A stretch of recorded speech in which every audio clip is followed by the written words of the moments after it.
Hello guys, welcome to our new video. তো চলে এলাম আজকে একটা রান্নার ভিডিও নিয়ে। তো বাড়িতে আজকে বানিয়েছিলাম এগ পটেটো রাইস।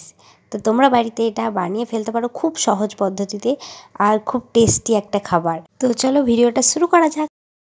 প্রথমে আমি কড়াইতে তেল দিলাম, তারপর আমি ছোট ছোট কুচি করে রেখেছিলাম আলুগুলো, সেগুলো একটু তেলে ভালোভাবে ভেজে নেবো।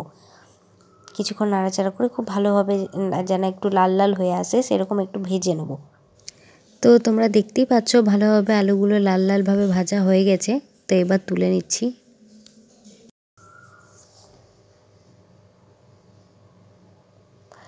তারপর আলুগুলো ভাজা হয়ে গেলে আবার কড়াইয়ে তেল দিয়ে ডিমটা আগে ভালো করে ভেজে নেব। তোমরা যটা ডিম দিতে চাও দিয়ে নেবে। তারপর ভুজিয়ার মতো করে ডিমটাকে ভেজে তুলে নিতে হবে। এইভাবে ভুজিয়ার মতো করে ভেজে নিতে হবে ভালোভাবে।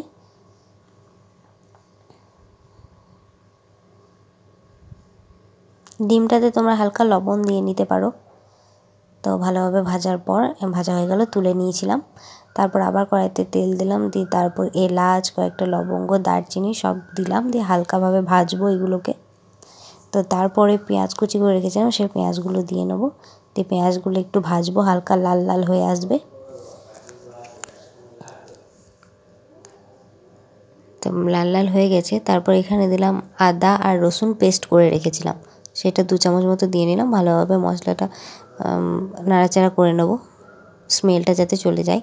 তারপর দিয়ে নিচ্ছি সস দিলে কালারটাও ভালো হয় আর একটু সেন্ট আসে ভালো। আর লঙ্কা গুঁড়ো দিয়ে নিলাম কালার হওয়ার জন্য। তারপর আবার ভালোভাবে মশলাটাকে কষে নিতে হবে। স্বাদ মতো হলুদ দিয়ে নিলাম, আর টমেটো আর লঙ্কা কুচি করে রেখেছিলাম সেগুলো দিয়ে নিলাম। ধনেপাতা কুচি করে রেখেছিলাম, সেটাও দিয়ে নিলাম। তো ভালোভাবে মশলাটা একটু নাড়াচাড়া করতে হবে। তারপর লবণটা দিতে হবে, আমার দেখানো হয়নি নাড়াচাড়া করাটা।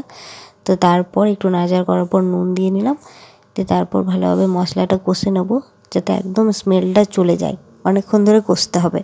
তো তারপর আমি ভাতটা আগে থেকেই সেদ্ধ করে রেখেছিলাম ভালোভাবে ঝুরঝুরে করে, খুব বেশি সেদ্ধ করে দিলে হবে না। তো সেই সেদ্ধ করা ভাতটা মশলার মধ্যে দিয়ে নেব, দিয়ে কিছুক্ষণ ভালোভাবে নাড়াচাড়া করব যাতে মশলার সাথে পুরো ভাতটা ভালোভাবে মিশে যায়।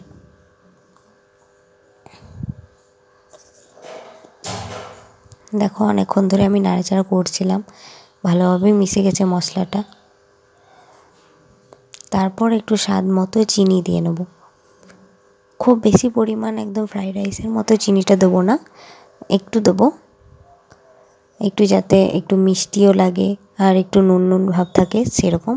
আর তারপর আলুটা আর ডিমটা যেটা ভাজা করে রেখেছিলাম, তো সেইগুলো আবার মিক্স করে দিলাম সাথে দিয়ে। এবার ভালোভাবে নাড়াচাড়া করব, অনেকক্ষণ ধরে নাড়াচাড়া করব যাতে টেস্টটা ভালো আসে আর চিনিটাও যেন গলে যায়। তো তোমরা এটা বানিয়ে ফেলতে পারো খুব সহজ পদ্ধতিতে, বেশিক্ষণ টাইমও লাগবে না, আর এত সুন্দর টেস্ট কি বলবো। তা একবার ট্রাই করে তোমরা দেখতেই পারো। আর যদি ভিডিওটা ভালো লেগে থাকে তাহলে একটা লাইক, কমেন্ট, শেয়ার করে দিও। আর ভালো লাগলে চ্যানেলটা সাবস্ক্রাইব করে নিও পরের ভিডিওগুলো দেখবার জন্য।